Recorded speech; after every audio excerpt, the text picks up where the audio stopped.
We'll start as usual. This is, I think, the 44th. Short.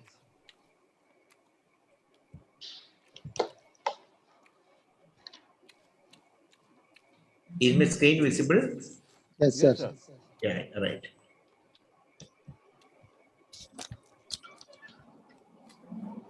So as usual, we start with the first short case. Then we'll go to the main cases. This is a 56-year-old man noticed paresthesia of both upper and lower limbs and difficulty in walking when he got up from bed 5 days back. According to him, he was perfectly well prior to that. He felt paresthesia in the upper limbs, mainly in the hand, and in the lower limb below the knee. The paresthesia improved in 2 hours' time, and the walking difficulty improved by evening. So within 1 day, he became all right. There is no headache, no paleness symptoms. This patient. This is a video of the patient.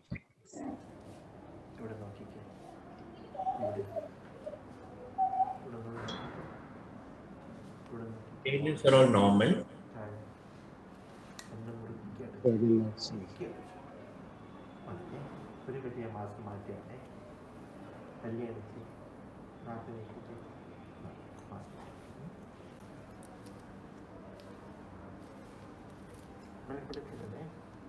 Don't cover all normal.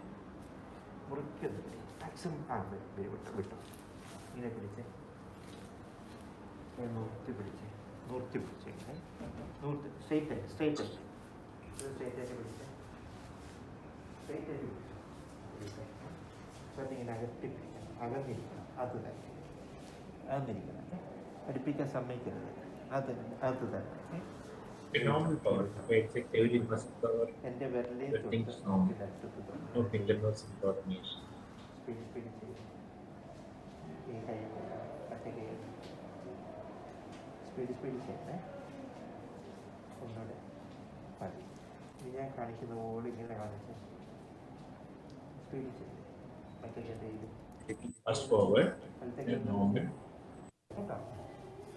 Lower limb down power, etc. ചുമ്മാ കിടന്നോ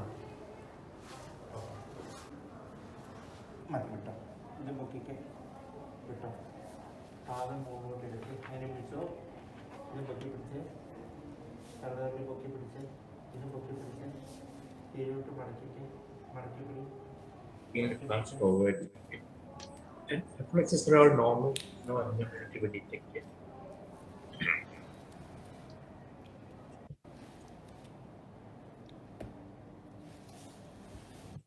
മുകളിലോട്ട് വരുമ്പോൾ എല്ലാം ഒരേപോലെ Even though we complained of paresthesia, there is no sensory loss now. ഒരേപോലെയാണല്ലോ ശരി ഇനി ശ്രദ്ധിച്ചിരുന്നാണ് ഇപ്പം തീരും ഇതറിയാമോ കിരികിരാന്ന് ഇപ്പോഴേ അതേമാതിരി കാര്യം പറയാം Our GP sensations are all normal. Lower limb coordination.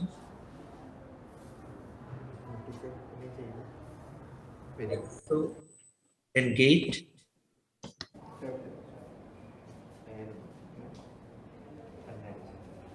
Robust.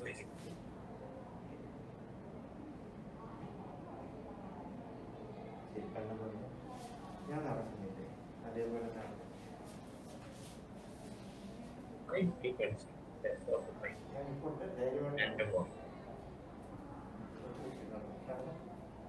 Turn around normal. Turn around.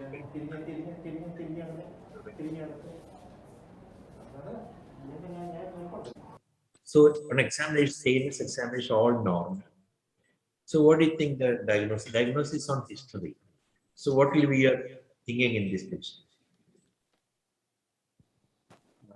It could be it's a transient metabolic abnormality or a stroke or a transient myelopathy, sir.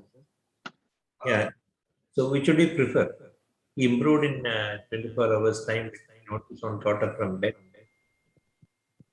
Vascular. And most likely vascular. The problem is something like a TAA only, but where? Where is the site of lesion? Here now, imbalance while walking and paresthesia both. The vertebrobasal territory in the posterior column. When vertebral trajectory affecting position. or bilateral medial thalamic. Okay, but only thing is no other bilateral medial thalamic hypothesis, other high problems, these problems, etc. will be there. But here in some okay, you can explain, but no clinical symptoms. Sir, it can be electrolyte imbalances, sir, because acute onset improved by evening. Yeah, that Sometime, can, but the onset, no, when he got up in the morning, he noticed paresthesia and distal part of upper and lower limb. It's unusual for a metabolic incident. Madhu, can it be something in the spinal cord, some transient compression through some disc or something? That's a possibility. Let us see the investigations. Because there is nothing in the face, nothing in the face, nothing in the bulb, nothing in the eyes. So, Okay, you're perfectly right. Let us see. Sir, bilateral lower limb, bilateral upper limb, Yeah, correct. affecting the cuneatus and the gracilis. That the vascular supply that is from the vertebral to the both posterior spinal artery. That time, if there is a emboli and gets released, that can That is explain. very unusual situation because there are two posterior spinal arteries. Yes, So sir. that's both simultaneously getting affected is odd, and posterior spinal artery involvement itself is a rare end part, which is in part. Okay, sir. So this is what. So what do you want now? Brain MRI. Yes, sir. So the patient we can sequence from down upward.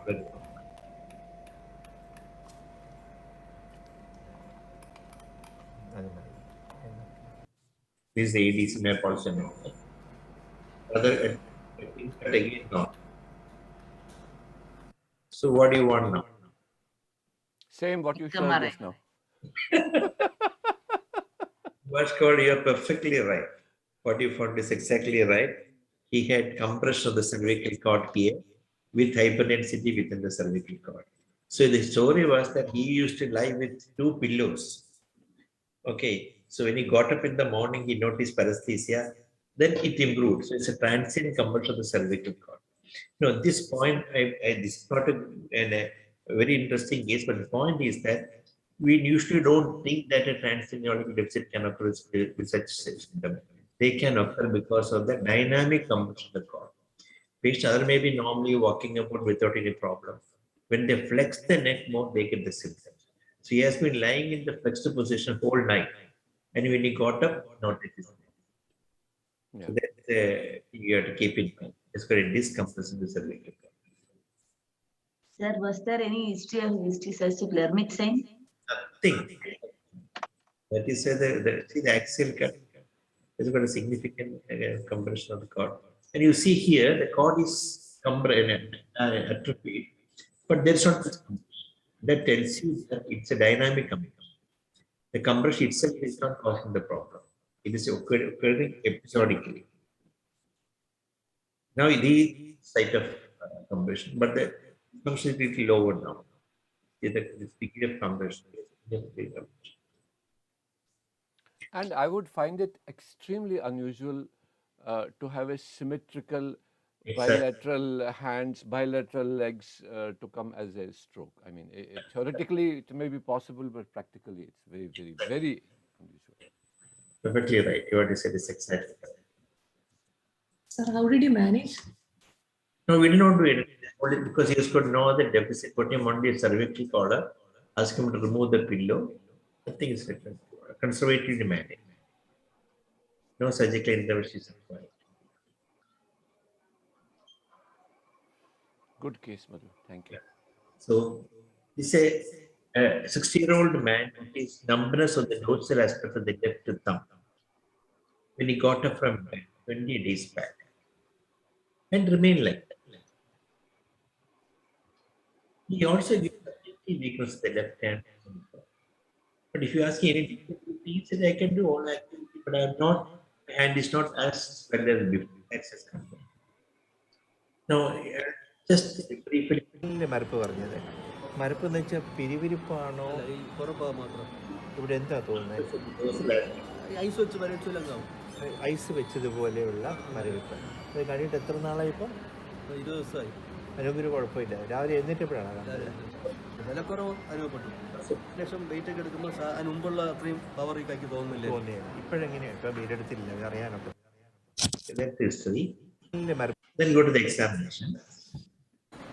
കൈ മടക്കിക്ക്, മടക്കി പിടി, നൂർത്തെ. That's a normal, normal. ഇതും പൊക്കി പിടിച്ച Expected policy normal. നീ ഇങ്ങനെ പിടിച്ചേ, belt പിടിക്കേ. The policy is ഇത് ബെൽറ്റ് പിടിച്ച് on the left side. പിടി. മുകളിലോട്ട് വരട്ടെ, മുകളിലോട്ട് വരട്ടെ. പറ്റണില്ല. പിടിച്ചേ, ഇത് പിടിച്ചേ, മുകളിലോട്ട് പിടി, പിടി. ഇത് പിടിച്ചേ, So weak on the left side. പിടി. Right ഇച്ചിരി കിടക്കുറവുണ്ടല്ലോ ഇവിടെ. മറ്റിടത്ത് ഇത് പിടിച്ചേ. മുറുക്കി ഒന്ന് പിടിക്കാമോ? എൻ്റെ കൈ രണ്ട് കൈ മുറുക്കി പിടി. മുറുകട്ടെ, വിട്ടെ. ഇങ്ങനെ കാണിച്ച സ്പീഡ് വരട്ടെ. ഇത് കുത്തുന്നതും ഇതും ഒരേപോലെ അറിയാമോ? വ്യത്യാസമില്ലല്ലോ. ഇത് രണ്ടും കിരികിരിപ്പതും ഇതോ അറിയാം. Is able to build up the expectation. So reflexes.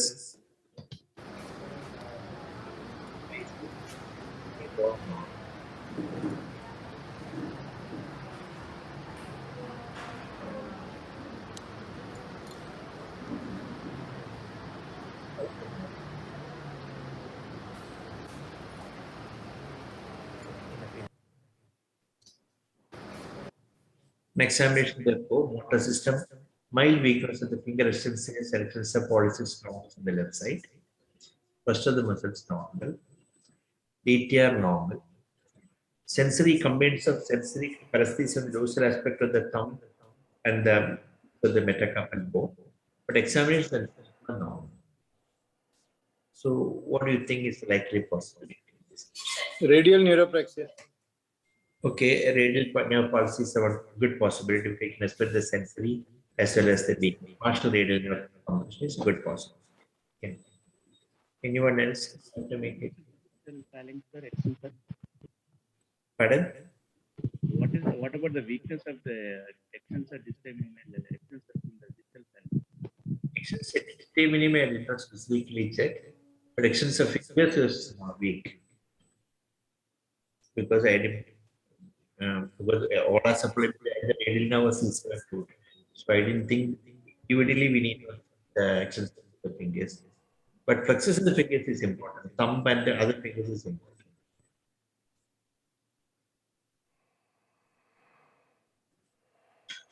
So any other possible can be seizure radiculopathy? Without triceps and without This is very easy. Yeah. Correct, you're right. So we want likely as sorry, radial nerve we want. If the now the comments, I'll go to the investigations. Okay. So can be cortically. yes. Yeah, can cortically is also present like a weakness of the distal muscle hand. But specifically for finger dexterity, that is quite good. There's no loss of dexterity. And we then other possibilities if your radiculopathy, triceps not. But so sometimes it cannot. All findings may not be there. There's other reasons. So what do you want? So MRI brain volume. That is not. There is no cortical lesion, no cortical. Then you want MRI cervical spine for C7 root. That's also essentially normal. Well, this part, that may not be the axial cut.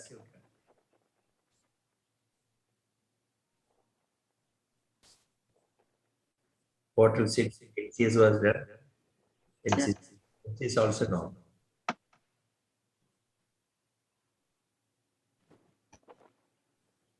No what? Reevaluate. Sir, in the posterior interosseous nerve, we have to. No, posterior interosseous will not put his paresthesia in the dorsum of the thumb. Yes, sir. It is just a neuropraxia. Will it be with more flexors, sir? No, PAN? no. Will it PAN? Will it cause more flexor weakness of the thumb or extensor? TAA, you mean? Posterior interosseous, here the extension was weak. PIN will cause more flexor weakness. Was it right? Because in extension weakening. Extension. Yeah. The other anti-interosseous is the one which Okay. flexion weak. This is Okay. Where was the recording done in the motor part of the radial? What muscle was tested? EAP was the usual one. EAP was there, and the sensory and the conventional strap box was there. It's 20 days now, not 1 day. Or, the complete duration is 20 days. This can be just a radial neuroplexus or NCS can be normal. Yeah, it can be normal. It can be normal. Agreed. But in acute phase, it can be normal. In chronic one, when there is a weakness, you expect some degree of involvement. I mean, happy. You're right. Need not necessarily be abnormal in radial neuropathy. Absolutely right. But if it is not there, we are not sure it is radial. That's the problem. Could be a radiculopathy. Could be a radiculopathy. It's also possible. But the available MRI which we done was normal. So what do you do? Thank you. Contrast MRI. No, yeah, I got a very good radiologist. He pursues with it. So when they pose a problem to him, that he has got a problem, it's not in the nerve, maybe it's you find something. So he did it. What made it do this channel? It showed enlargement of the foramen. Did you see that? Yes, sir. Individual foramina. I can make it much more clear. I will show that in there. It's also the two levels. One here, another one enlarged. Then we wanted to know what is the foramen. The usual thing is neurofibroma. So we do not find a neurofibroma by name. It should have been seen there, but it's not seen. So this is the coronal cut. You can see the erosion of the bone. Scalloping there. Then the axial cut of the CT again shows that foramen is enlarged. But there does not seem to be a mass there. That's a problem. So we did that angio was done. See, this is the MRI angio found a loop there. And so this is the loop. I'll say run the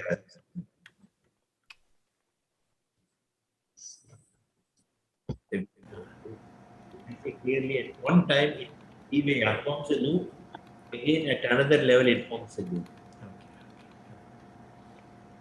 Again another loop. You see that? See the vertebral artery making a loop, then we're coming back to the original position. Did you see this one? Here. This thing I showed, arrows pointing that. So that loop is entering into the intervertebral foramina and compressing the nerve. So it's got a seizure. That way, it's not much of a symptom, much of a disability there. Right? So that's a consequence of that.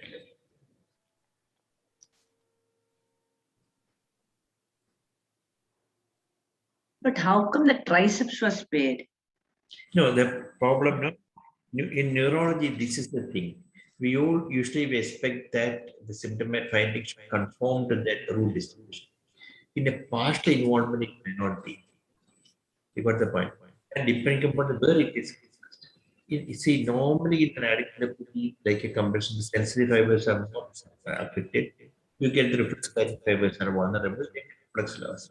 Suppose the compression happens to be the anterior part of the foot. The reflex may be totally spared. You can still have a loss. That is why you have paresthesia, but no sensory loss in this patient. Did you get the point? See, reflex arc, the dorsal root, ventral root. Ventral root is the mainly compressed. You won't get any. Only the dorsal root is compressed with the reflex loss. The ventral root is compressed to produce reflex loss by a ventral root compression. The degree of damage to root damage is more severe.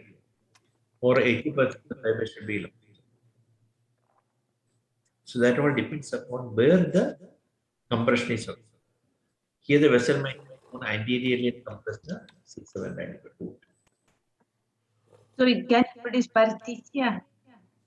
Yeah, because sensory symptoms always precede the sensory signs. So we can here paresthesia is due to the dorsal root involvement, but it's a mild involvement. That is why we don't have any sensory loss. Okay, sir. What was done for him? We did not do anything, just conservatively managed because just for the symptom, we did not do anything. I think the surgical intervention, etc., should warrant a definite disease. Would he improve with steroids? No, I don't know whether it'll improve. We have not tried that. Just because his disability is very mild. So I thought then just follow up and see. Madhu, your initial clue came from which investigation when you thought you showed that vertebral foramina? That was a CT or MRI? That which you showed that enlarged foramen. The CT. In fact, I did not pick up it. I only told the radiologist that he has got a problem in the C7 root. You pick up the lesion to me. That's all my instruction to me. No, because normally these days, I'm not saying before. Previously, we used to do CT spine. In PGI, we used to do. But these days, after MRI, we usually don't do CT scan. Yeah, correct. How did it? Yeah. Because, he suspected, I did not see that, he suspected that in the MRI, he went and rechecked the MRI once again. Then at level he was concentrating, and in the C7 parameter, he thought it is slightly enlarged compared to the other side. But that initial suspicion on C7 foramen came from MRI only? MRI only. Okay. So But we have to look at it. Yeah. Can you please show the MRI cervical? Yeah, because the problem when the usual examination we'll miss it. Unless we look very carefully, we will miss that thing. So I think the only radiologist I will. This is I don't know the corresponding countries available to me. Definitely we'll definitely miss on that. Yeah. And he's got a multiple, it's very difficult to pick up in CT. Yeah. This side has that. Yeah, this side. Yes. Some enlargement is there, some suspicion. Looking back, there is density there, here, loop and all, but correct. In a normal situation, we will not give much importance to that. Yeah, great, sir. Great. Very nice. And the radiologist has maybe family learn. Yeah, we know that. You have an unfair advantage.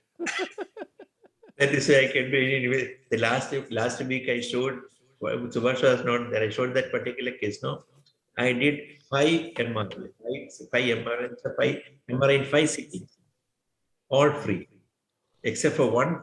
English MRI has to pay. All other things we did in the prone position, supine, all cervical, everything we did. Yeah. Because only if you got a good radiologist with you, he can help you a lot. Absolutely correct.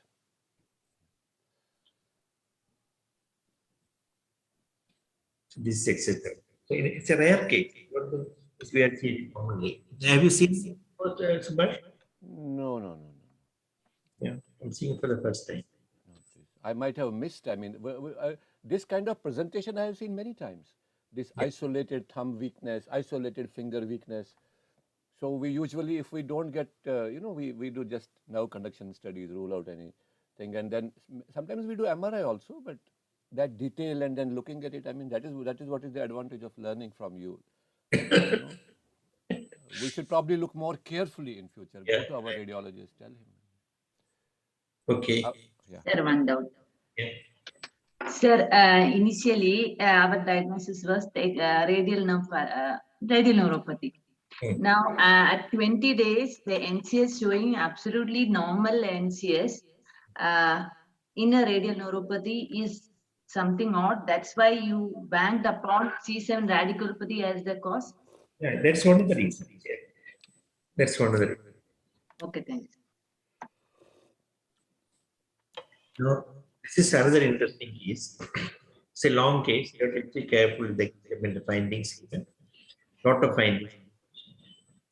It's a 56-year-old tall, retired police officer. He's a known diabetic. He noticed pain along the anterior aspect of the right thigh 4 years back. After 2 years, he noticed buckling of both knee more on the right side. He's seen another hospital, never conducted study was done, and was started on that's out there. But the pain and weakness persisted and since. After 3 months, he noticed paresthesia of the distal parts of both upper and lower limbs. And also noted numbness of both. Patient continued treatment for next 1.5 years. There was no improvement. 4 months back, patient noticed difficulty in lifting a right lower limb. Also noted eating pain around the eye increased by stress. Very confusing history, lot of history. Okay. So I'll tell the history once again. Diabetic person noticed pain from that like 4 years back. 2 years later, buckling of the both knee more on the right side. Then 3 months later, noticed paresthesia of the distal parts of both upper and lower limbs and losses of both feet. Pain continued and patient continued treatment. Then 4 months back, lifting up right leg and radiating. This is the story of it. For examination.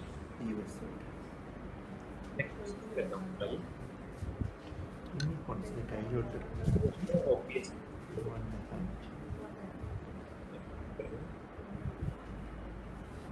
Bone was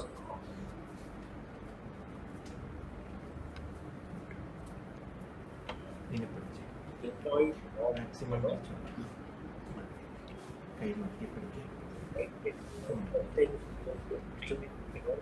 ഇന്നേ നോട്ടമുള്ളൂ അത് നല്ല അന്മാർക്കൊരു സഹകരിച്ചോളേ കൈ north പിടിച്ച് maximum പിടിച്ചോട്ടെ okay ഇതിനെ പിടിച്ചോ ഈ കൈ കാണിക്കാം ഇതിങ്ങനെ പിടിക്കും ഇതിൽ പിടിച്ചേ പിടിച്ചോ ഓക്കെ പിടിച്ചോ മാക്സിമം പിടിക്കാൻ നോക്കോളം പിടിക്കാം ഇത് പിടിച്ചേ വിരലും മടക്കിക്ക് അങ്ങനെ പിടിച്ചോ അത് പിടിച്ചോണോ നൂർക്ക സമയക്കരുത് നൂർക്ക സമയക്കരുത് വിരലിനകത്ത് അതേപോലെ ഇതകത്ത് പിടിക്കാം അത് പിടിച്ചു വിരലും മടക്കിക്ക് നൂർത്തെ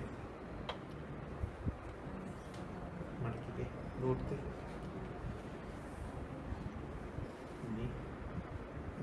പൊക്കി പിടിച്ച മുകളിലോട്ട് അറ്റം മടങ്ങാതെ ഇങ്ങനെ കൊടുക്കാം ഇങ്ങനെ ഇങ്ങനെ ഇങ്ങനെ ഇരിക്കണേ നോക്കാൻ സമയത്ത്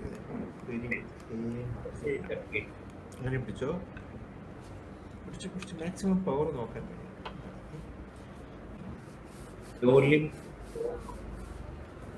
വെള്ളം കൊടുക്കണ്ട കേട്ടോ നേരെ was weak bilateral. പിടിച്ചോ വില കൊടുക്കണം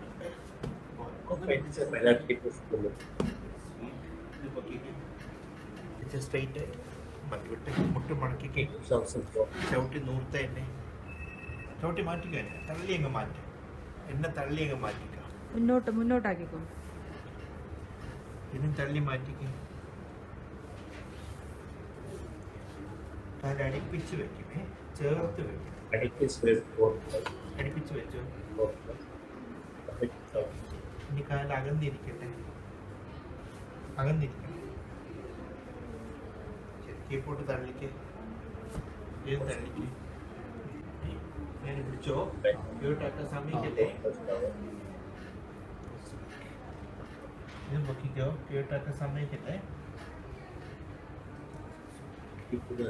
തള്ളവരിൽ പൊക്കി പിടിച്ചോ പിടിച്ചോ ഇതും പിടിച്ചോ ചവിട്ടിക്ക് കൈ ചവിട്ടിക്കോളൂ ആഞ്ഞ് ചവിട്ടിക്ക് ചവിട്ടി വില കൊടുക്കണ്ടേ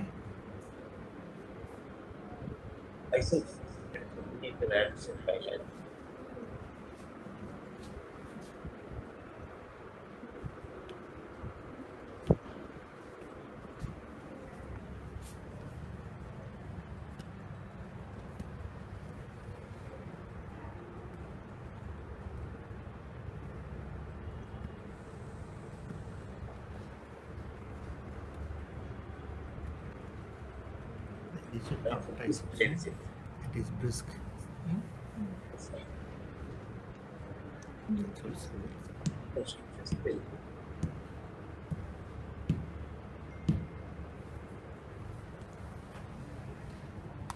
അത്രയും വേണ്ട, പകുതി വല്ല അങ്ങനെ ഇരിക്കട്ടെ. Abdominal pressure absent.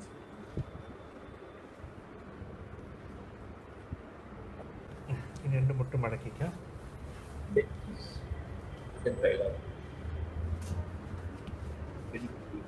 ഞാൻ വലിച്ചു പിടിച്ചോ,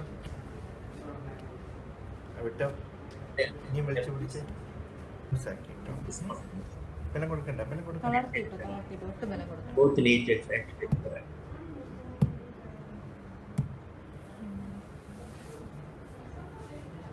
വലിച്ചു പിടിച്ചോ. Right side. റിലാക്സ് ചെയ്തിട്ട് Both mantras are ഒന്നും ചെയ്യണ്ട, കൈയൊക്കെ പിടിക്കണ്ട, ഒന്നും വേണ്ട.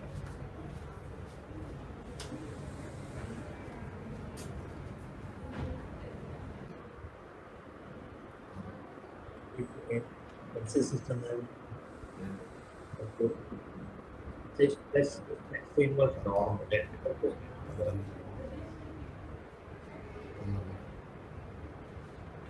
ഇതിനെ അറിയുന്നുണ്ട്, കുത്തുന്നതായിട്ട് അറിയാമോ? ഇത് അറിയാമല്ലോ, ഞാൻ മുള്ളു കുത്തുന്ന പോലെ അറിയുന്നുണ്ടല്ലോ, അറിയാം. അവിടെ മുള്ളു കുത്തുന്ന പോലെ തോന്നിയില്ല. നോക്കിക്കേ, ഇപ്പോഴോ ഉണ്ട്, ഇതോ ഉണ്ട്, ഉണ്ടല്ലോ, ഉണ്ട്, ഉണ്ടല്ലോ. ഉണ്ട്. ഈ കുത്തുന്നത് അറിയാമല്ലോ, മുള്ളു കുത്തുന്ന പോലെ തോന്നുന്നില്ല. തോന്നലുണ്ട്. ഇനി മുള്ളു കുത്തുന്ന പോലെ അറിയുന്നതിൻ്റെ അടുത്ത് പറയണം. ഉണ്ട്. There is feeling normal. തോന്നുന്നുണ്ടോ? ഇരിക്കാൻ തോന്നുന്നു. ഒരു വൈബ്രേഷൻ Normal, right? ഇപ്പൊ ഉണ്ടല്ലോ. ഇല്ലെങ്കിൽ എന്ത് പറയണം? വൈബ്രേഷൻ കുറവാണ്. ഇല്ല, കുറവുള്ളതല്ല, ചെറുതായിട്ടെങ്കിലും പറയും, ചെറുതായിട്ട് അടിക്കുള്ളൂ. ഇപ്പൊ ഉണ്ടോ? ഉണ്ട്. ഇപ്പോഴോ? It's action on the left thumb. ഇപ്പോഴോ? ഉണ്ട്. ഇപ്പോഴോ? ഉണ്ട്. ഉണ്ട്, ഉണ്ട്. Both leg. ഇതോ? ഉണ്ട്. Middle finger it is. ഇപ്പോഴോ? താഴോട്ട്, ഇപ്പോഴോ? താഴോട്ട്, ഇപ്പോഴോ? ഉണ്ട്, ഇപ്പോഴോ? Thumb. മുകളിലോട്ട്, അതേമാതിരി ചെറുവിരലിൽ പറയണം. ഇപ്പോഴോ? താഴോട്ട്, ഇപ്പോഴോ? താഴോട്ട്, ഇപ്പോഴോ? മുകളിലോട്ട്, ഇപ്പോഴോ? മുകളിലോട്ട്, ഇപ്പോഴോ? താഴോട്ട്. ഇപ്പോഴോ? ഷുവർ, ഷുവർ അല്ലേ, ഷുവർ അല്ല എന്ന് പറയണേ. ഇപ്പോഴെങ്ങനെ? അത് വ്യക്തമല്ല. വ്യക്തമല്ല. വ്യക്തമല്ല. ഇപ്പോഴോ? It should not be. ഇപ്പോഴോ? മുകളിലേക്ക്, Thumb is correct. അത് ലെവലായിട്ട് ഇപ്പോഴോ? അതുപോലെ തന്നെ ഇപ്പോഴോ? താഴേക്ക്, ഇപ്പോഴോ? താഴേക്ക്, ഇപ്പോഴോ? മുകളിലേക്ക്. ഇപ്പോഴോ? അത് ഇപ്പോഴോ? The only wait for both. ഇപ്പോഴോ? അറിഞ്ഞൂടാ. If you find asking തിരിച്ചോ, തിരിച്ചോ. കുറച്ച് speed നടക്കാവോ?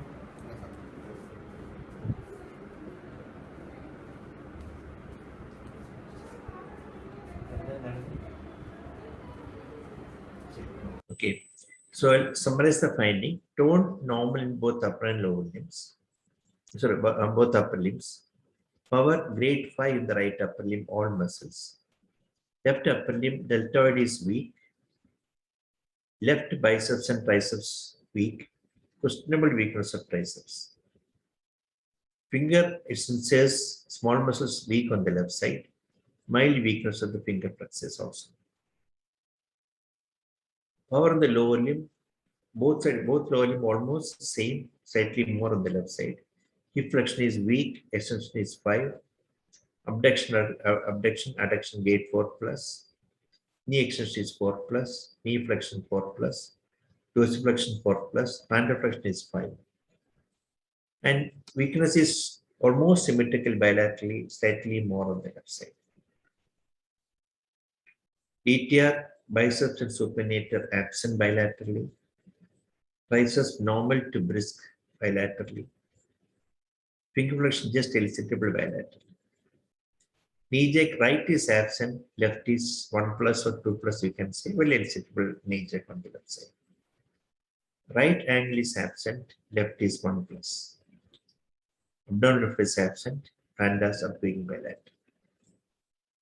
The census system is interesting in the sense that he's very definite about the census examination because he said he does not, I mean, he does not vary with his findings. I mean, his consistent finding is there. He said vibration is impaired in the left thumb. He could not feel the vibration, but other fingers he could feel normally. And about the both toes, they could not feel vibration. He's also diabetic. Joint sense is impaired in the left little finger, but not in the thumb. The thumb is vibration is impaired, but JPS is normal. Left little finger vibration is impaired, but JPS is affected. And of course, both lower limb is affected distally. Thrombus is positive, Gale mild is participating. So where do you think is the localization of this patient? It's a tough case, but this is how patient persons live with.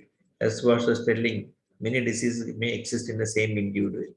They got a diabetes that may mask some of the findings. So all confusion will occur. This is a real life situation.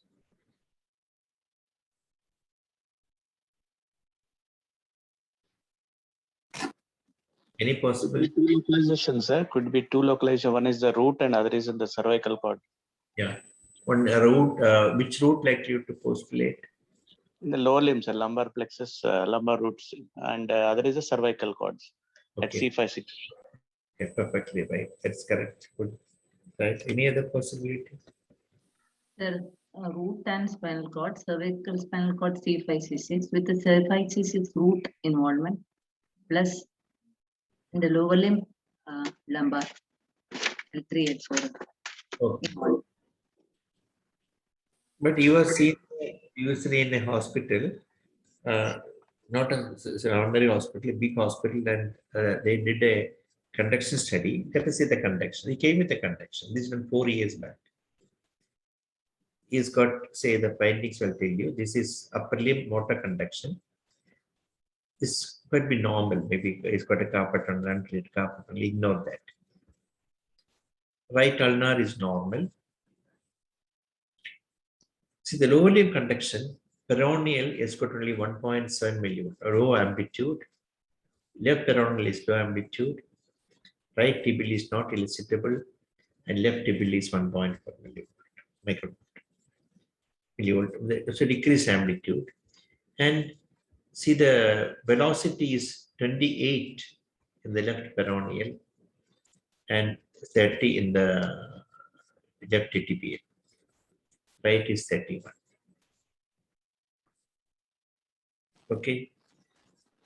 Now let us see. So let's before that. So what do you think of the conduction abnormality? Is it normal, abnormal, motor conduction?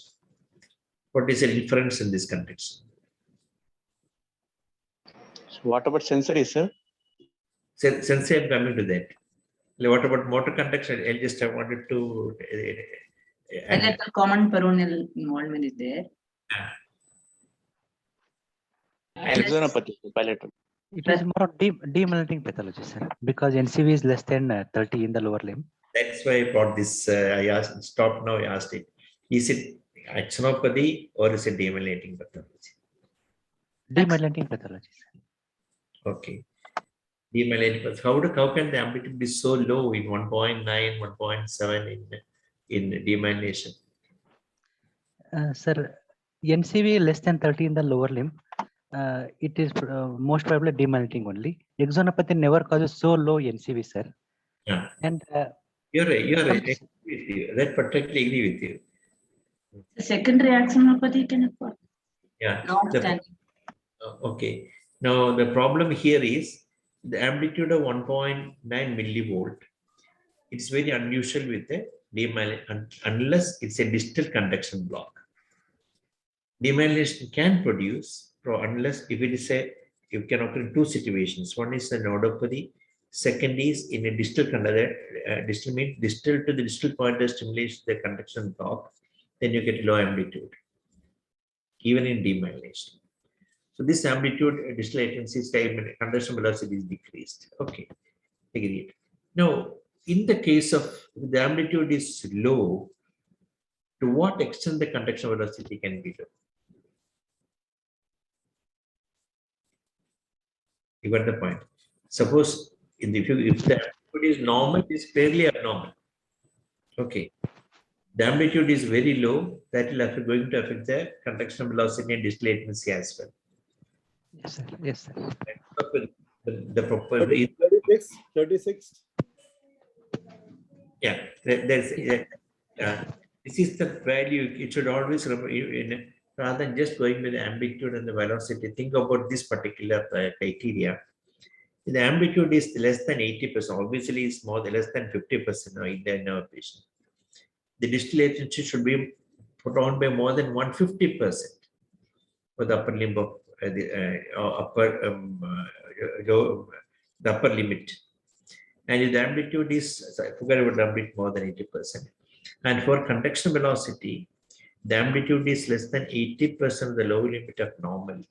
The conduction velocity should be less than 70% of the lower limit of normal. That means if the conduction velocity, we take it as, say, for example, 45, the velocity should be less than 31 or 30. Then only count as abnormal.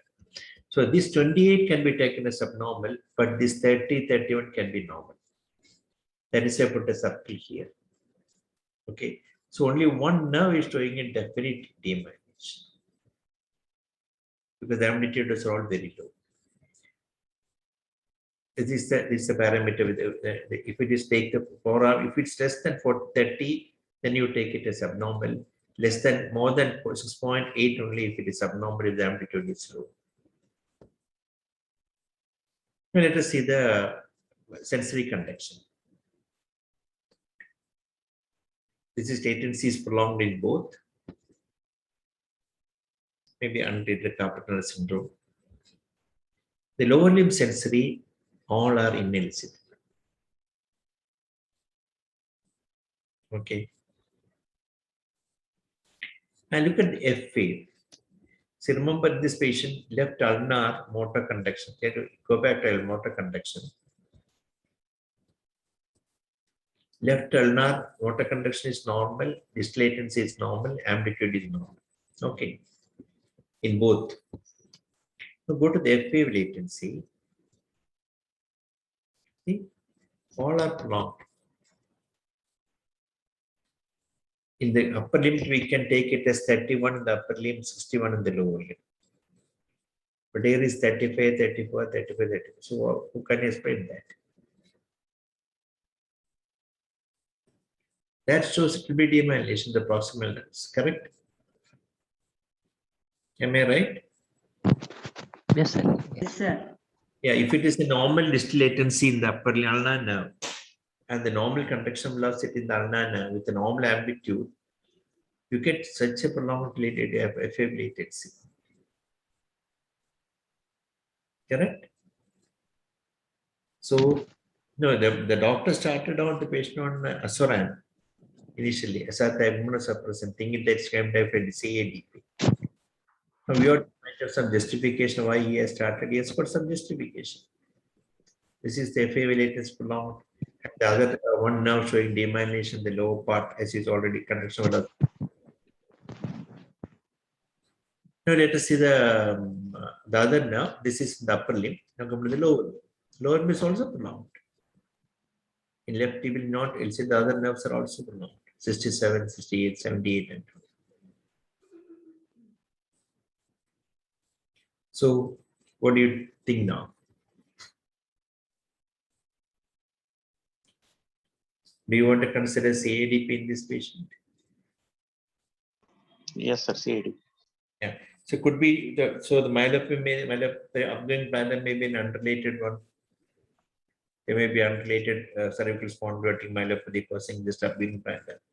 Now, what is more important? See, we are localized. We have to find which is more important, which is causing the disability to the patient. We have to treat that thing. The myelopathy is mild and insignificant, just like our previous patient. You can ignore them, but you have to treat the radiculopathy, neuropathy causing the weakness. He has come with weakness. That is the thing you have to address. If myelopathy is causing the weakness, you have to do investigate for the surgical condition.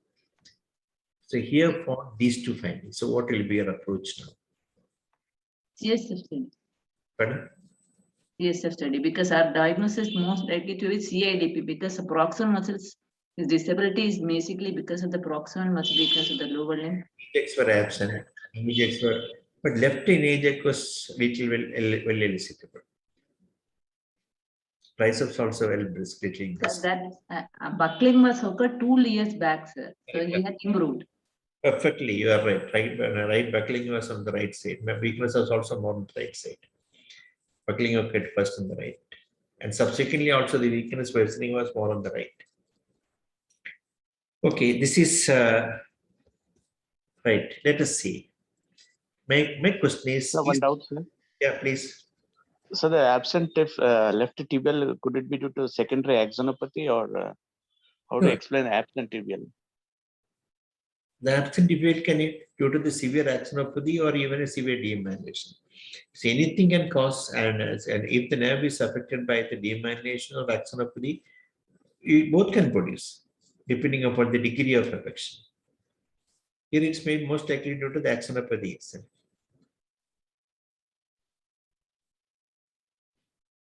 The conduction block is total, you won't get any potential. But that should be distal conduction block. Usually, if you get, other nerves are all conducting normally, most likely it's axonopathy, absence of amplitude and movement. Now, my question is, can this, see, yes, clinical picture, does it go with CADP? Do you agree with the clinical picture going with CADP? Are you very happy? You're not very happy. Why you're not happy? Because you find that he has got sensory loss on the vibration loss on the left thumb only, and little finger is a joint sensing loss. That's a typical pattern of a myelopathic pattern. Second, triceps reflex is brisk, biceps is decreased. Left knee jack is well elicitable. And so these things are not tallying with the classical CAD pattern. And moreover, it did not improve with Asarano. So one doubt, sir. So, but we don't have examination at that point now. So 4 years back when the NCS was done, the vibration and the sensory abnormalities. Exactly. This is the done, and this what you said is 100% correct. The examination is done what I had done now. This 4 years later. Agreed. At that point of time, this diagnosis could have been CAD. Agreed with you. So retrospectively thinking, now with this having seen the patient now, can you think that patient had CAD? Taking into consideration this. The asymmetry of the sensory, this thing is little odd, sir, and the reflex. Right. So that's odd.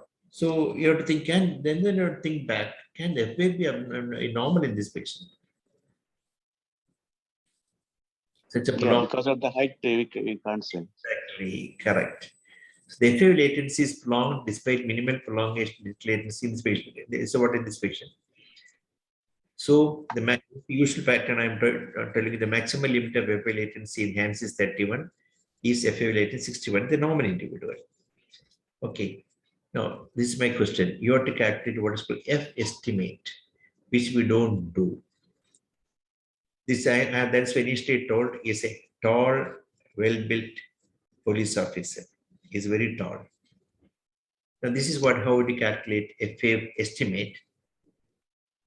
You measure the distance between the stimulating point and the spinal cord into 2, divided by the conduction velocity into 10 plus 1 millisecond for the turnaround time and the distal latency. This is how we calculate the FA latency, FA estimate. That gives the correct FA in relation to the height of the individual. So what I did was, truly speaking, I did not calculate the length at that point of time. This only retrospectively thinking, how can I explain every finding in this patient? So I did that. I calculated my leg. My leg length was 94. His must be around 100. He is much taller than me. My arm length was 71. So his must be at least 73. So if you take the left ulnar nerve, the least affected nerve in this patient, I'll calculate it in the right ulnar. His latency is 2.6. Limb rate 76. Conduction voltage body. So the calculation is 74 into 2, that means 148 into 10. This is the value. That is divided by 47, 31.4. 31.4 plus 1 plus that is the turnaround time plus the latency comes to 35. So if it is only about 35, his FAO latency is unknown. So his FAO latency in our equation was 34.4. In fact, I did not take the entire, I just added only 2 centimeter more than my this thing. Then it becomes 35. So you can, I'm not telling that it's not, what, and I could have diagnosed this thing even at that point of time.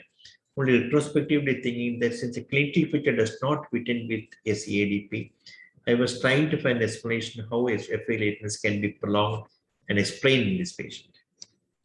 So what I did was I repeated the in CV after 4 years now. Sir, one minute, sir. Can you explain how you calculate the limb length from which point to which point again? Then the entry or the, suppose you are doing say ulnar nerve from the distal, you are stimulating here, no? Ulnar Yes. nerve. From there you measure up to the spinous process. Okay. Okay. Okay. Got it. So from the distal latency point. Distal latency point into 2, but then which is the time taken up to that level. Okay. That is the into 2, that means then divided by the conduction velocity. So that gave the latency in this segment. Then you add 1 for the turnaround time, 1 millisecond, then the distal latency, because you're picking from the muscle. That will give the F estimate. Okay, thank you. And this is the this is from the textbook which quoted it. They very clearly shown this one. 2, this is the distance of the stimulating point from here to here. That's 1, 2. Plus into 10 is for the calculation to centimeter. 1 millisecond for the turnaround time. Add up distal latency. That gives the. But you have taken your limb length or not limb length. Not entire limb length. The point I'm simulating the ulnar nerve and the spine, not from the limb length. I meant limb length means from the point of stimulation to the limb. Now, I will repeat the conduction. It again shows almost the same finding. He has got decreased amplitude. They also got some degree of this is not abnormal. This is normal. 33 millimeters is normal. 29 is borderline abnormal. 31 can be taken as normal. Here is 29. In the lower limb conduction, the femoral was decreased on both sides, more on the right, more on the left side here in this patient. And there is decrease on the upper limb. Again, there is mild increase in the conduction velocity. Decrease in the conduction velocity. The FAV is also prolonged as suggested, but again, it can be extrapolated with the upper limit of borderline abnormal. Here, FAV is absent does not mean anything because when the amplitude is very low, you will not get the FAV response. So even axonopathy also, you will not get a FAV response if the amplitude is low.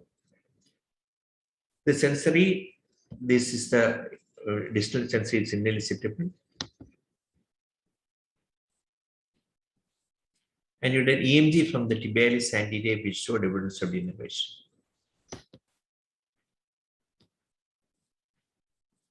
This is the EMG from the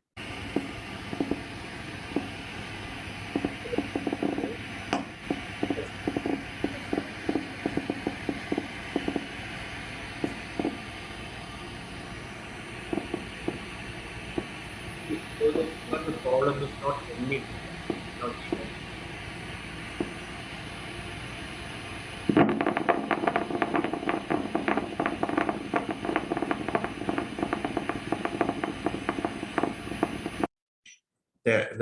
the seminar.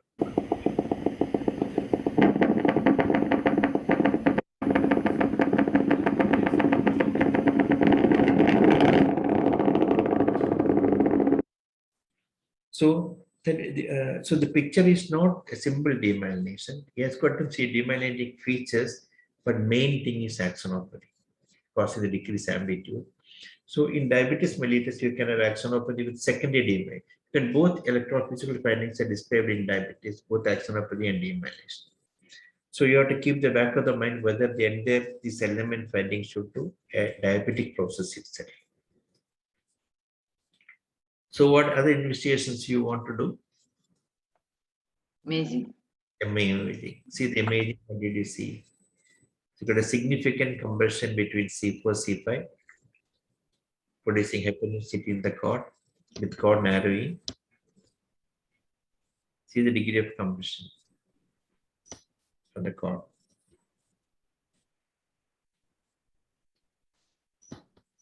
Then the entire cord has got intensity, and this is the degree of compression of the cord at that level. So in fact, he was operated with remarkable improvement. You would not believe this. Almost totally is improved, except for mild thigh weakness, which is persisting. In fact, most likely what he had been having must have been a diabetic hypertrophy in this patient. The initial, he had a pain in the thigh and buckling, and subsequent worsening is a diabetic hypertrophy, which may be there bilaterally more on one side. But subsequent, why he is not improving everything is mainly because of his associated myopathy. That's the story of the patient. Any questions? So Madhu, that was a great case. No, the point which you made in the beginning of the correlation between amplitude and the latency in cases of demyelination. So since there is a correlation, so it is quite possible that if a patient has a very gross decrease in the conduction velocity, his amplitude may be quite low at that time. Is that possible? I mean, no. The amplitude in demyelination, the amplitude cannot be normal, because only situation where the amplitude can be normal is that there should be a conduction block, either a partial or a complete. Complete means no, but unless there is a conduction block, we will get amplitude decrease. Or the potential will be dispersed, then amplitude.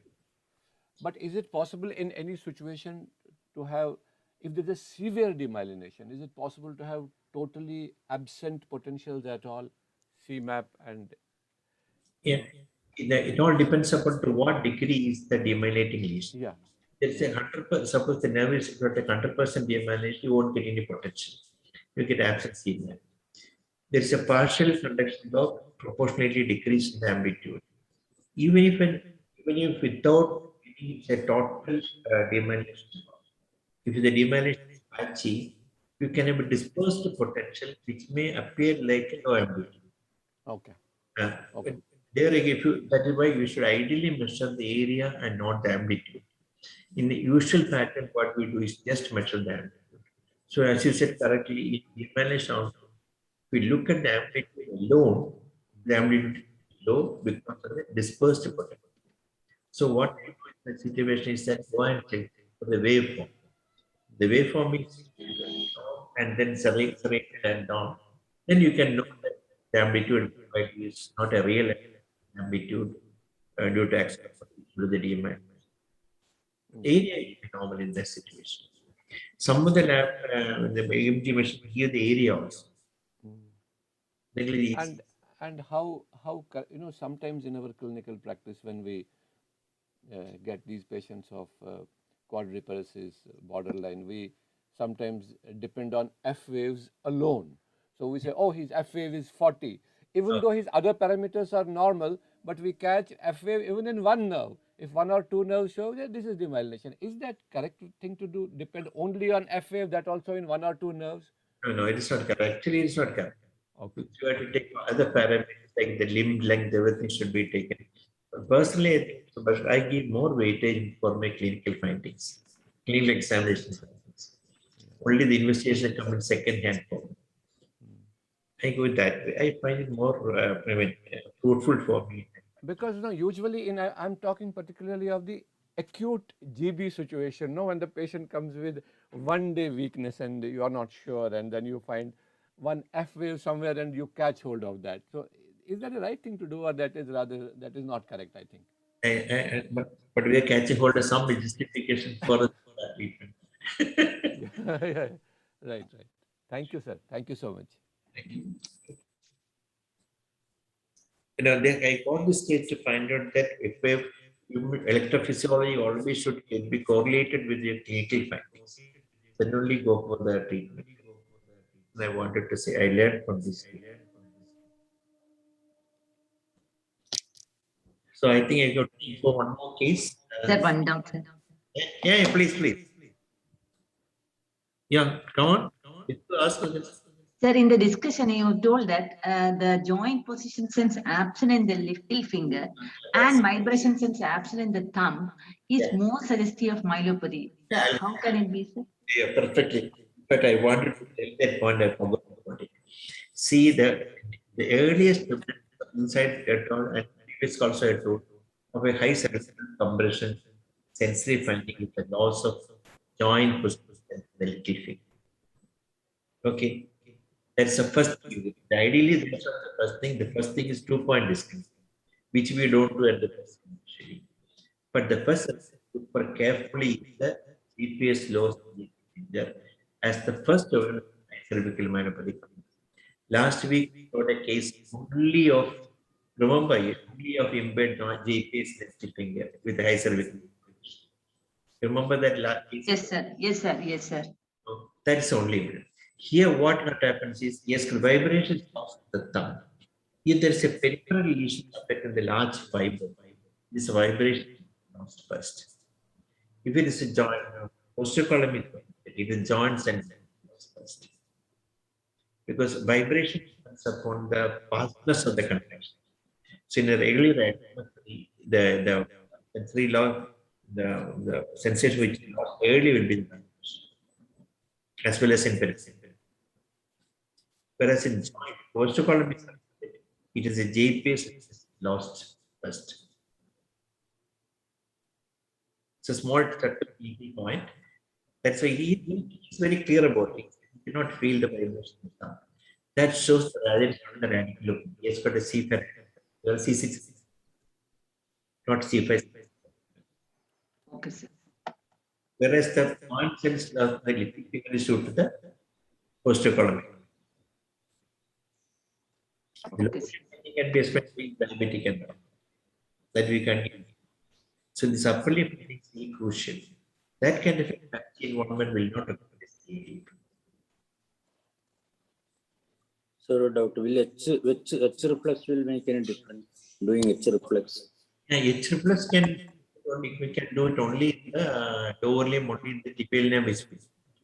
The build is a height problem can be solved with that. No, I am not sure, but that for that also we take into consider the height problem.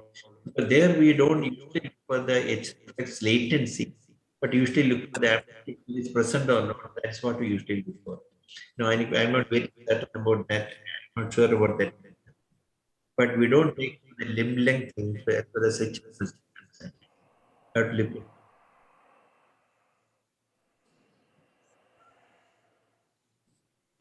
Thank you, sir. Okay. Shall I go to the last case then? Yes, sir. Yeah.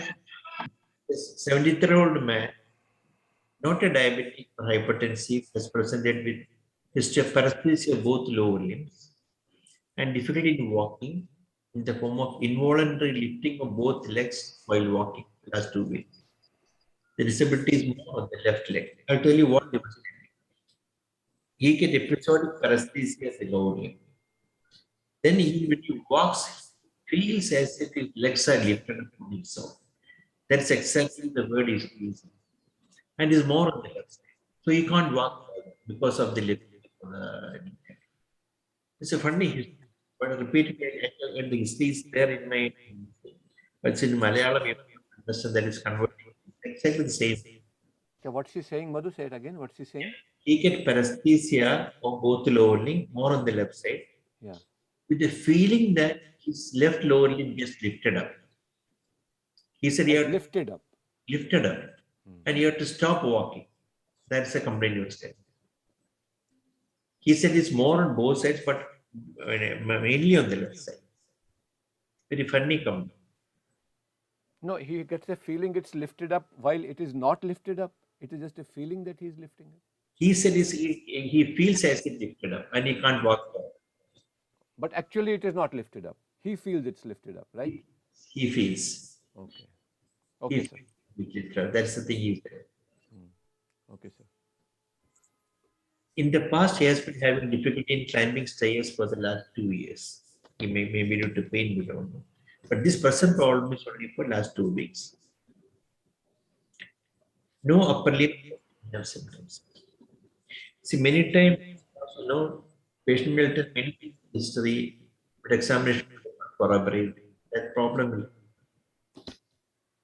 No bladder. Let's see the findings.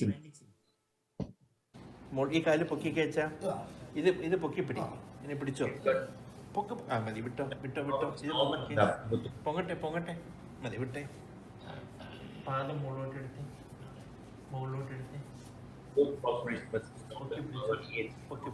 പൊക്കി പിടിച്ചോ മുകളിലോട്ട്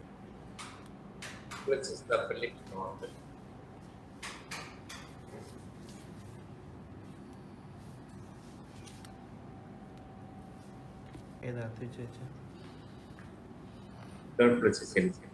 ചുമ്മാ ഇട്ടു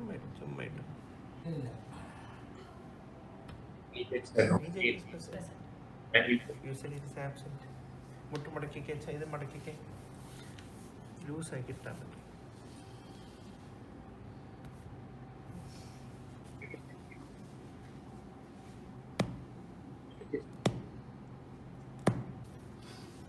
ബലം കൊടുക്കണ്ട വെച്ചാൽ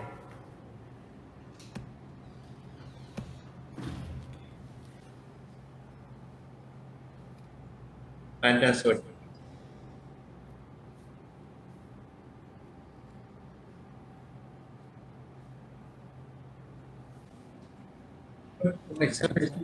Involuntary movement, left leg. ഇരിക്കണം എന്തിന് വ്യത്യാസം ഉണ്ടെങ്കിൽ മാത്രമേ പറയാവൂ ഈ താഴ്ന്ന മൂളി കുത്തുന്നതൊക്കെ ഒരേപോലെ അറിയാവോ അറിയാം ഇതിന് കുത്തുന്ന അറിയെങ്കിൽ പറയണില്ല നല്ലപോലെ അറിയുന്നുണ്ട് അറിയുന്നില്ല അറിയാം ശരി മതി ഇപ്പൊ ഉണ്ടോ ഇപ്പോഴോ അവിടെയുണ്ട് ഇപ്പോഴേ Below knee is not ഇപ്പോഴേ able to feel that. ഇപ്പോഴൊന്നുമില്ല ഇപ്പോഴേ ഇപ്പോഴേ ഇല്ല ഇപ്പോഴും ഇല്ല ഉണ്ട് മറ്റൊന്ന് ഓർത്തൊന്ന് പറഞ്ഞേ ഇപ്പോഴോ ഇപ്പോഴേ അതേമാതിരി കാര്യം പറയണം ശ്രദ്ധിച്ചിരിക്കണേ ഇപ്പോഴെങ്ങനെയാ ഇപ്പോഴോ ഇപ്പോഴോ ഇപ്പൊ എങ്ങനെയാ ഇപ്പോഴോ ഇപ്പോഴേ അല്ല ഇപ്പോഴും വില കൊടുക്കാതെ ഇപ്പോഴേ എങ്ങനെയാ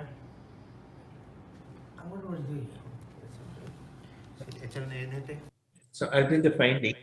He has got absent knee and belly elicited left more than the right. Angle jacks were absent. And he got impaired vibration up to the knee on the left side, to the mid shin on the right side. Makes mistake APS and both the roads. But he has got some involuntary movement that you can see that. There it is.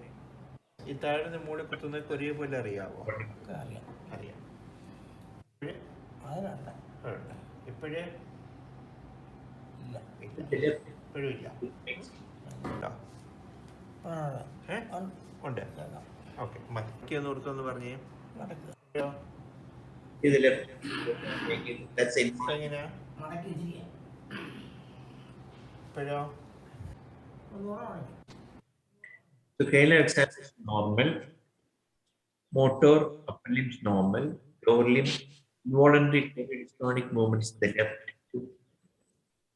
power normal, DTR upper limbs normal, lower limb right knee check 1 plus, left knee check 2 plus, absent ankle bilateral, plantar sensation, touch pain normal, impaired by joint sensitive, knee downwards, It is more on the left. So what do you think is the diagnosis? Funny complaint examination. It's not a known. So gait, sir? Gait is, he walks normally. That involuntary movement is there only when he lies down, he gets. Then for the video, for the gait is not with me. Sir, while walking in front of you also, he felt that some. No, it's not getting elevated. He walks cautiously. He walks as if he's going to fall. He walks very hesitant to walk. But the gait is normal. I did not see he's getting elevated. But on lying down, he gets slowly patriotic movements the left foot. Probably he's that even walking. Large fiber neuropathy. Okay. That's a possibility you have to one time first got absent angle check, vibration joint sense. And then large fiber neuropathy can produce dystonic contractions. But here it is sensory loss is bilateral, but the choreodystonia is only confined to the left lobe. That's Myelopathy. Additional cortical lesions. Additional cortical lesions. Additional cortical lesion. You mean to say neuropathy with myelopathy? Yes, Yes, cortical lesion. But cortical lesion, explain the vibration sense and already explained that. Neuropathy with the cortical lesion. Large fiber neuropathy with cortical lesion. Cortical lesion producing what? This choreodystonia. Cortical lesion is very common, or some other site is more common. Neuropathy. Parietal lesions, sir. The Parietal lesion is okay. if the joint position sense and the vibrations is so affected in the lower limb, you should have a flail flute. You should have an ataxic gait, which produces pseudoathetosis movement. Right. That depends And upon. it is asymmetrical. So how can we attribute to the large fiber neuropathy? Perfect. That's exactly the point. Correct. So you can't explain by large fiber neuropathy. It's correct. Don't think of some other lesion. Good. Myelopathy and neuropathy. Myelopathy part a little odd because confined only to the left lower limb. Involuntary movement due to myelopathy should be significant posterior column involvement. In that case, why the other right lower limb is not affected? That question comes. Vibration up to left lower vibration embedded up to left hip. Right. That's a parietal lesion that we last time we discussed that parietal lesion does not cause vibration sensory loss. But some other site which I not talked about can produce vibration loss and choreodystonia. Thalamus. Thalamus. Okay. Let us see the conduction. Knee jerk also is elicitable, sir. So which cannot explain a pure large fiber neuropathy to produce. But that's compared to the lower limb alone, then it can produce. Distal parietal. Here the conduction is the decreased Cmax amplitude in the right median. Rest all amplitude is normal. There is a conduction of normal. So there is no evidence of neuropathy on intraoperative sound. FA latest is also normal. This is the blood pattern. So what else you see?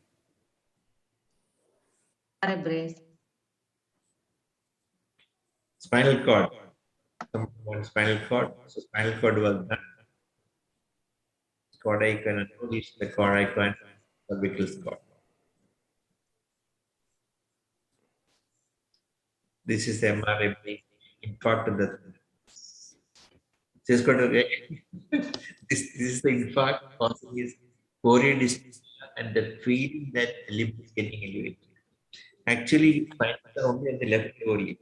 This fellow is continuous with telling that as both lower limbs are parasites and it is lifted up, feeling up and down, more on the left. But he's telling more on the left side.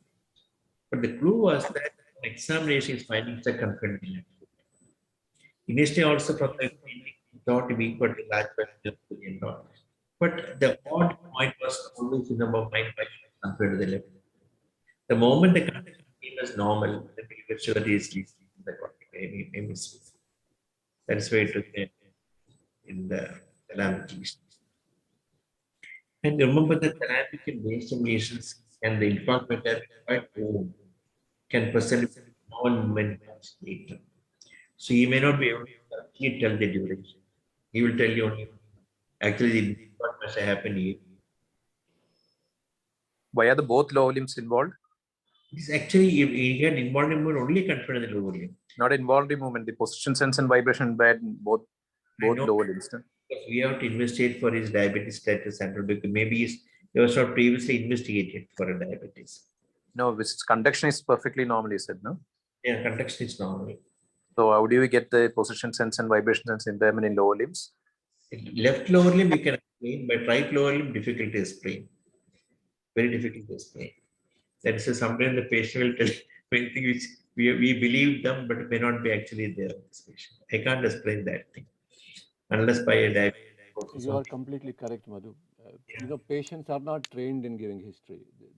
There can be a lot of subjective elements in. This happened to me many times, especially sensitive findings. If you examine you on the second day, the joints plus everything will come back to normal.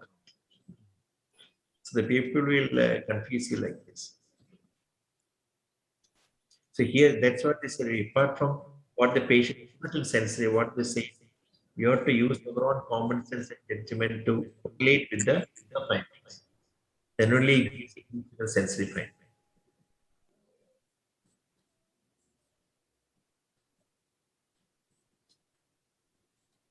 Okay. Any other But Madhu, one thing, you know, we have to finally put all of these things together and come to a reasonable conclusion. Now, as far as this patient is concerned, obviously this is a infarct, but his onset was not acute, right? Not acute. Yeah. So that is another interesting thing here. Definitely, it's because of stroke, but then he didn't notice it acutely.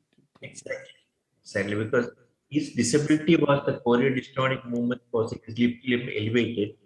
That is why he came first to the feeling of falling. He never complained of any sensory loss or anything. Yeah. Complained of paresthesia, or that to both lower limbs. Yeah. Right. Very good. This is really very important case. Thank you, sir. Thank you so much. Thank you. That's Joy, something diabetic can have a sensory impairment with the normal conduction. I have seen, even in large because the lesion may be distal because we are picking the sensory from the sural. If it is confined to digits, it can be spiked. Because the diaphragm property, unless it is beyond the angle, contraction can stand. That I have seen. That will not violate. Actually, that is a good point which you brought, Madhu, because many times some diabetic patients complain of sensory symptoms of various modalities. We do the conductions and it is normal. So we can still ascribe it to neuropathy only? Yeah, because unlike in the upper limb, but in the upper limb we are picking up from the digit, the sensory potential, the distal most part. But in the lower limb we are picking up from the behind the lateral members. We are not picking up from the roots. So distal sensory loss can be the dose. You got the point. Because the electrode we are placing behind the man. Yeah. So that is one reason. And can this also be the reason that the threshold for perception of clinical symptoms may be lower than the threshold for giving us electrophysiological proof? Because sensory, always the sensory symptoms precede the signs. Yeah. So perception may be much earlier before the findings. Yeah, so that's an important point. Just because conductions are normal doesn't mean that he doesn't have a neuropathy. No. And actually, small fiber neuropathy totally we can listen. Yes, sir. Thank you, Madhu. So I think it's 10:29. Okay, thank you, sir. Happy Teachers Day to Madhu, sir. Yes. Happy Teachers Day, Madhu. Happy Teachers You're all Day. right. Happy Teachers Day. Because I learned from you only. You are our real teacher. Thank you so much. Happy Teachers Day. Thank you, sir. Thank you.